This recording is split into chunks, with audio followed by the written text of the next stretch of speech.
Hello there, my beautiful collective signs. This is Rachel with Dark Knight Coaching. So today's video is going to be a traditional Celtic cross spread. I do pull a couple clarifier cards, whatever kind of flows out with the energy.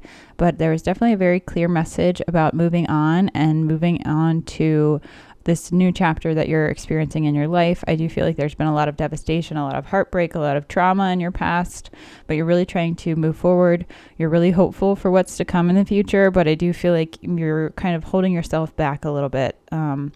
This has to do with balancing and understanding your emotions and processing pain and grief properly. Because if we don't go through the process of feeling what we're feeling, then we will compartmentalize it. Sometimes we disassociate from our lives in ways that are not serving to us. Like, that's usually when people tap into addictions or addictive type of behavior because they're looking to fill a void or to distract from the pain that they don't want to really absorb and face. So I feel like there's a lot of shifts and things happening in your energy right now, collective. And there's a lot of Leo energy here. So Leo might be watching. There's also some Aries energy and what else? Sagittarius for sure, because Temperance came out, and I can't remember what energy the Fool is, but this is definitely a new beginning. So let's go ahead and dive in. I'm gonna pull. I pulled like 10 tarot cards for you, and then after the tarot, I'm gonna pull some oracle cards, just more messages from you and your spirit guides, your higher self, that will hopefully help you align on your spiritual path, on your spiritual journey as you go through this healing process. Now, if you're watching tarot, chances are you're here for self-help, because if you're not introspective or you're not self-aware, you're not searching for understanding. And that's really what tarot is. It's searching for understanding through acts of divination. And the tarot is actually a very much so religious leaning or affiliated deck of cards, which a lot of people misconstrue as something that's not so good, but it actually is very much so tied to the Torah, which is it's the Jewish Bible, but it's tied to the first 5 books of the Christian type Bible. And it's also tied to the archetypes, which are tied to the Catholic religion. So there's like so many different theological references that are combined into the tarot, and that's kind of what I like about it, because I don't prescribe or subscribe, either one, to any specific religion, but I believe that there is a higher power and stuff like that, but I don't believe in it the way that the Western world kind of sells that sort of thing. But that's just my own personal opinion, and everyone is entitled to theirs, so no judgment here. But if you've come here, thanks for listening to my message, and if something in this message does happen to resonate, please smash that like button. I try to incorporate psychology and science and fact into all of my tarot readings, so it's not like just like hippy dippy witchy woo woo out there stuff. It's actually based on scientific fact, which science is ever evolving and changing and shifting, but everything that I mention in these videos I try to make very much so based on reality and real tangible methods and things like that. So that was a ADHD tangent, but let's dive in. So the first card I have for you is, what's your situation? You have the High Priestess. This is your inner goddess, the divine feminine energy. This is also your divinely guided and your divine inner gnosis, your knowing. So Gnosticism is gnosis, which means, I'm pretty sure, is Latin for knowing, but Gnostics actually use a lot of forms of divination, and if you're not sure what a Gnostic is, make sure you look it up. It's Gnostic. So that's kind of an interesting rabbit hole if you choose to go down there. But the High Priestess is all about tapping into your intuition, into that inner guidance, into your heart center and your third eye mostly.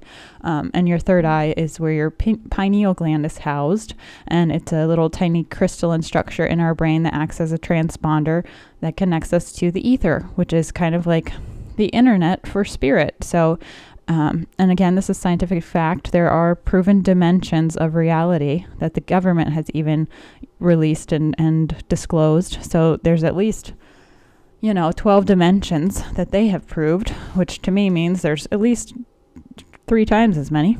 But Anyways, your inner gnosis, what's challenging you, what's challenging your intuition at this time, what's crossing you basically in the traditional cross spread is the Five of Cups. You're maybe looking into the past too much. There's a little bit of remorse or regret that you're still grieving over the loss of something that you've not quite fully processed yet. And grief isn't this linear thing. It's a spiral. So it is. All right, sorry, collective signs. I got distracted. I had a phone call, but we're going to dive right back in. So the Five of Cups is your challenge at this time. That's that emotional energy. And then the basis of this foundation or the situation that's happening for you is the Queen of Pentacles. This is a card that's about being cool, comfortable, stable, and calm. And it's also a card that can have to do with like savings or trying to save up for something new, something that's going to be beneficial for you. It can maybe be a potential of a new job that's in your midst here, or setting some sort of financial stability for yourself. And this energy is a divine feminine energy, but we all have divine feminine and masculine energies, so this is fluid. So if you're a man watching this, it can still be a relevant thing, but there is definitely some newness happening here with the Fool. This is a new cycle. Now, in the past here, collective, you have the Five of Wands. This is a card of conflict, fighting. Maybe you were just struggling to be heard, or struggling to get a position in a higher pay grade than you were used to, something along those lines. This could also just be a card of conflict, emotional conflict, because you have Temperance in your energy. And then in your present vibe, you also have the Knight of Cups. This is could be an offer of love or an opportunity for emotional development or openness that's coming in for you right now. This is all about changing a lifestyle, a mindset perhaps, and choosing to fill your own cup first. Because I say that because the Queen of Wands came out here in your near future, and the Queen of Wands is a very fiery, independent card. This is like kind of like the badass card of the tarot, I think, for divine feminine energy. This is like you're not afraid of anything. You're cool on your own. You're good with or without someone. And I feel like you're trying to use discernment here to decide if this offer of love, if someone coming in is going to be worth your time and your energy. And that's all about having the fine balance between your head and your heart space, and knowing what's good for you and what's not. Now, a lot of you are leaving behind things that no longer serve you, because that's in your subconscious. So you have the Eight of Cups here. That's a card of walking away from things that are not worthy. And I do feel like you're being very strong-headed or fiery-spirited by saying no and choosing to move on. Now, the next card I have is all about like what's in your power in the situation. And to me, this is finding the silver lining in a heartbreak, because the Three of Swords is a card of heartbreak. So there was devastation, there was heartache, there was grief, there was regret, there was remorse, there was conflict, there was fighting in the past, and you had to walk away from something. You had to choose yourself over someone else. And maybe that made somebody else really uncomfortable, or it triggered their immature, childish responses. Usually when you leave someone or don't do something that they like, you tend to see a side of them you maybe never have experienced before. Especially if you're a people pleaser, if you've always said yes to things, then you might be seeing a side of someone that is a little bit of a rude awakening, but it's also a validating experience, because you're like, I definitely made the right decision if that person is going to behave that way after I chose myself, not in a selfish way, but in a pure intended way, where we all have to fill our own cups first. And I do feel like your power here is the perception of this heartbreak, and really understanding the fullness and the magnitude of the importance that you heal yourself first. And that is, can break down to healing those child traumas, those things that we all carry that we may even not realize, the things that cause us to be anxiously attached, codependent, avoidantly attached, the things that maybe cause us to disassociate or run away and distract from our lives. I do feel like you're finding a fine balance though, because people see you as this temperance energy. They see you as clear-headed, strong-minded, very open-hearted still, and it's like you have this fine balance. And I do feel like you're in this like slow and steady wins the race. This is a card that's like, I love to hate this card because this is the temperance card, and it's a Sagittarian card, and I'm a Sagittarius, so like I should love this card, but it's like growth is painstakingly slow at times, and nothing happens super quickly. So sometimes when things don't happen quickly, or we don't see fruits of our labor immediately, it kind of can be irritating, especially if you're like ADHD or type A personality. It can be super irritating if things go slow. And I don't know if that's like, I have like this New Yorker vibe, but I like things fast and efficient and quick, and life has its own divinely timed plan that I'm not, even though I'm tapped in intuitively, I'm not always able to see where it is I'm going. I'm just kind of following the breadcrumbs that spirit and the universe leaves for me to, you know, wind through this trail. But it's kind of like looking out a dirty window. Like you can't see clearly what's going on. And I think that's a Natasha Bedingfield song, like Unwritten. Look up that song and those lyrics. That might be relevant for some of you. But I don't know if I mentioned it. The song that I was meditating to today when I tapped into the collective energy was, what was it called? I think it was The Symptom of Being Human by Shinedown, I want to say. Yep, A Symptom of Being Human by Shinedown. So that'll probably be the title for this video. Now, in your hopes and fears card, you have this. I usually don't take reversals, but it came out with this at the same time, and I was like, well, I'm going to take it. So your hopes and fears, the family legacy, maybe you feel like you've lost your opportunity at true love or true happiness or true longevity or wish fulfillment. But you have the 10 of Swords here. So it's like stick a fork in you. You're done. You're done with the horse manure. You're done with the old ways of being, because it was a cycle of repeat. And usually when you're in a cycle of repeat like that, it's a karmic cycle, and you are typically divinely guided at a certain period of time to break out of that. And that's when a tower moment happens and something shifts and it becomes this huge catalyst. And it also is like this period of enlightenment where you can't unsee something. There's also a Kelly Clarkson song called The Lighthouse, and that's like a very eye-opening song. It's about, you know, seeing the light in the darkness, and once you see it, you can't really unsee it. And I do feel like that's the experience that's happened for you.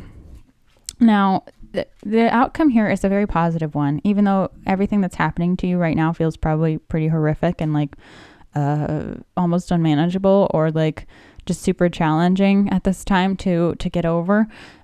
Their sun is the outcome, because it's like you have so much growth, you have so much passion, you have so much spirit left in you, and you're still like you're alive and you're free, and you're not tethered to this negative energy or this negative pattern anymore. You're not going to repeat the cycle. And that is the gift. That is the blessing. It's breaking out of the mold. It's breaking out of this chain of trauma and patterns. And chances are it's something that is generational for you or ancestral, because a lot of the times our family units go through the same things over and over again until one person is strong enough to really fully let go and be the change they want to see. And when you love yourself, even when you love other people, your DNA changes and shifts on a molecular level. And again, this is scientific fact. So when you love people, it's almost like the grafting of a tree. You take a part of them with yourself, and it can also be like, it's good and it's bad. It's like you carry a part of them with you forever, but you also are able to use that part and that faucet, that shadow side of them and you, and you're able to alchemize it and transmute it and turn it into something really magical. And that is what's happening for you. And I have a lot of clarifier messages from Spirit that are really confirming what I'm saying tenfold. So, but that's the tarot reading. If you like this video, please make sure you smash that like button. It helps my channel grow. If you're interested in the cards, the oracle cards that I am pulling for you right now, that are just extra messages from your guides and spirit and your highest self, then make sure you stay and watch the rest of this video. But right away, I have a lot of stuff about alchemy. Wow, number 13 too. Number 13 might be a lucky number. Some of you might be that. There's a 13th zodiac sign. It starts with a C. I want to say Confucius, but it's not Confucius, but it sounds like Confucius. So you might want to look that up because it's a very rare zodiac sign that no one ever really talks about. But there are 13 zodiac signs, and there's 13 moons in the year, so it is tied together. But 13 says people in harmony in the wilds, creating success, fruitful across the great river, and a noble one's constancy bears fruit. There is strength and energy in alliance. Finding like-minded others, people in harmony can commit themselves further and take greater risks and enter new territories. Once there is an agreement, follow the vision tenaciously with the constancy of a noble one. What are the unique contributions and where is the common ground? And how will your life change if your group expands? Now, that can just be leaning into family for support. It can be leaning into friendships for support. If ever you find yourself leaving a situation, a marriage, or a relationship, and you don't have the support of your family, chances are they're stuck in a low vibrational state. They're stuck in a low vibrational frequency, because anyone who is not happy for the changes and the shifts that you're making to help better yourself is probably just as toxic as the partner you were leaving. Mind explosion right there. Because they can only meet you at the same level for which they've met themselves.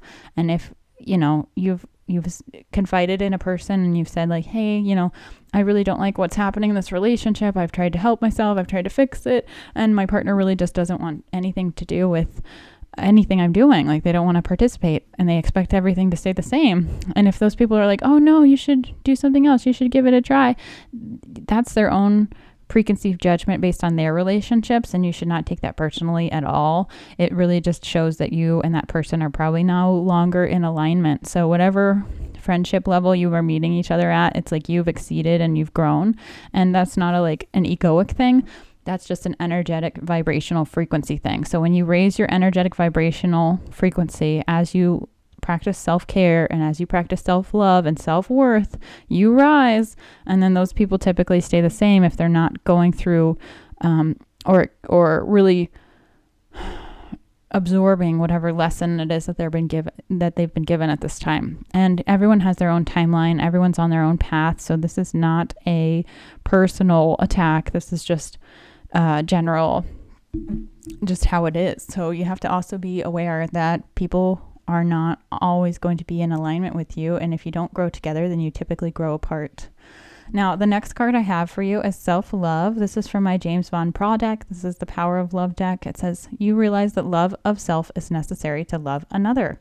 And that's exactly what I've been saying. It's like you have to practice that self-love first. Otherwise, you're going to have a real hard time loving anyone else if you can't truly absorb the goodness of you.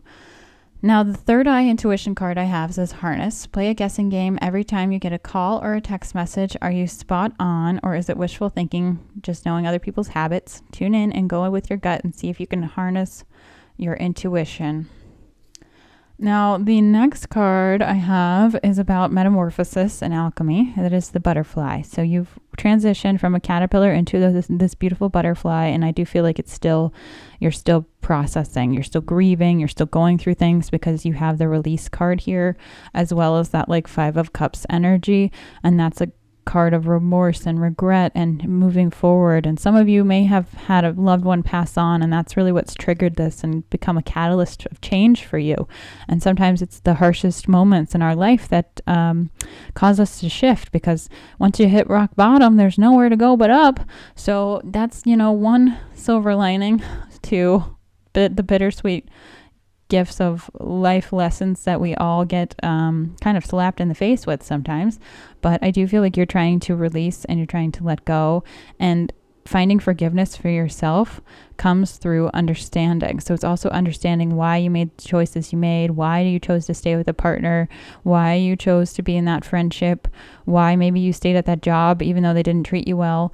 And it's understanding like where you were at that time, and also being able to know that people treat you, the way that they feel about themselves as well. So however someone treats you is a direct reflection of how they feel about themselves. And if someone's being shitty, the chances are they're probably a really shitty person.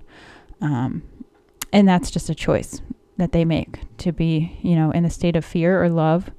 And a lot of times people live in the state of shame and blame because it's easier in their mind's eye, or it's easier in the short term, and they don't really think about the long-term effects. But usually they'll end up pretty lonely in that sort of lifestyle.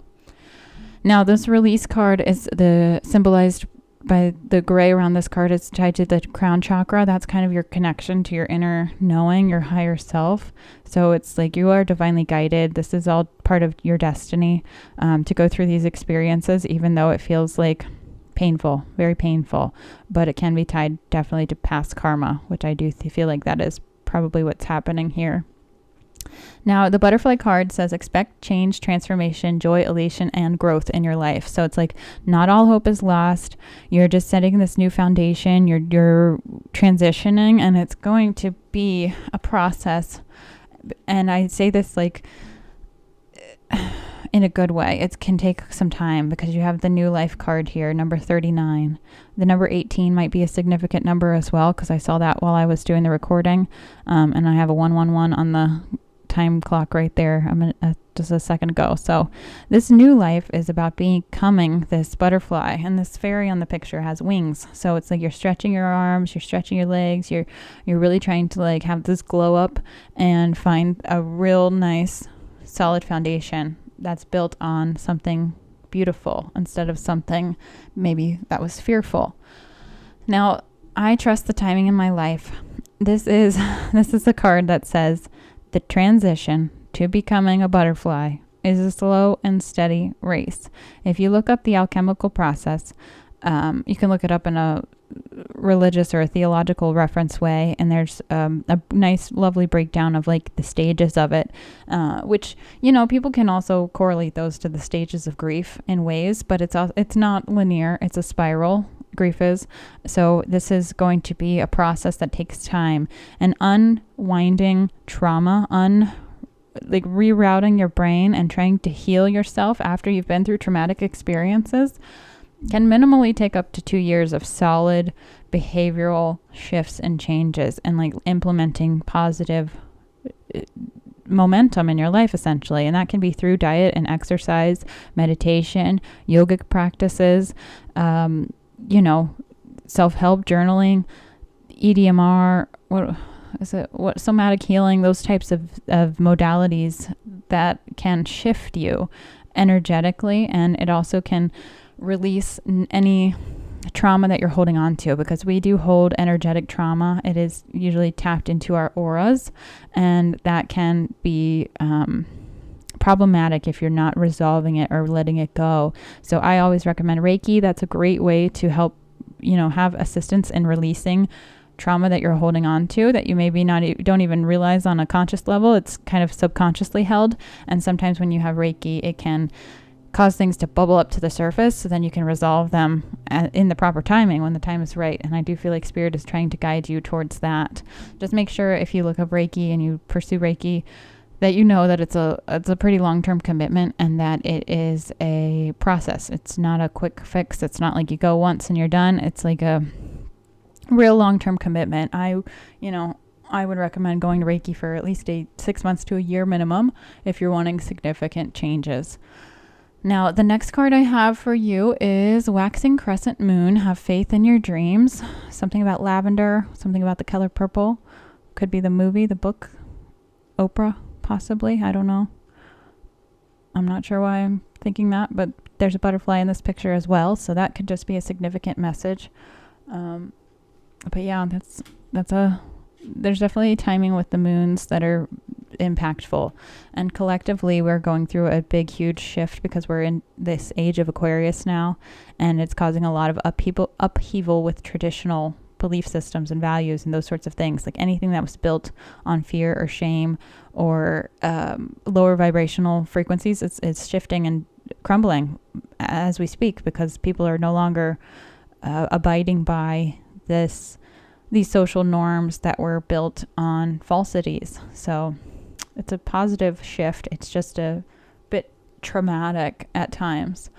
Now, the last archetype card I have for you is the Eternal Child. This is all about trying to find that joy, that spark, that happiness again, being this full energy, having this new life energy. It's maintaining the spirit of childlike wonder. Now, there's a difference between being childish and being childlike, and what you're aiming for is childlike, because when you're childish, you're basically acting like an infant. You're acting like a narcissist. You're acting like someone who is emotionally stunted. And when you're in a childlike state, you're kind of like seeing the wonder and the beauty of everything, and everything's kind of a mystery in life, and you can really perceive things in a state of innocence. And you know, there's a fine line there, because you don't want to be naive and gullible, but you do want to have this like sense of like, oh wow, look at that, that's beautiful, or like, wow, I really see the beauty in such a simple thing. It brings me, you know, great pleasure to take a walk outside barefoot, or you know, do something you used to do as a kid, which might seem silly to other people, but who cares what people think? So go blow some bubbles outside, or make some lemonade, and I don't know, eat Pop Rocks or whatever you want to do. Like, why not? Who's to say? And if people think you're weird, good, because I think it was like Carl Jung that said being weird in a society that's insane is a compliment. So be as weird as you want. Let your freak flag fly, and yeah, do what makes you happy. So you're free now. Enjoy that freedom, and be proud of yourself. All right, collective, that's what I have for you. Hopefully this message helped. If it did, please smash that like button. It helps my channel grow, and I greatly appreciate it. Thank you for being here. Thank you for watching this. If you're interested in a one-on-one coaching session, please feel free to reach out. You can book with me on my website, or if you're interested in a personalized tarot reading, I can do that on the website as well. So you can just book it as a coaching session, and I will tap into your energy. But yep, thanks for watching. I'll see you next time.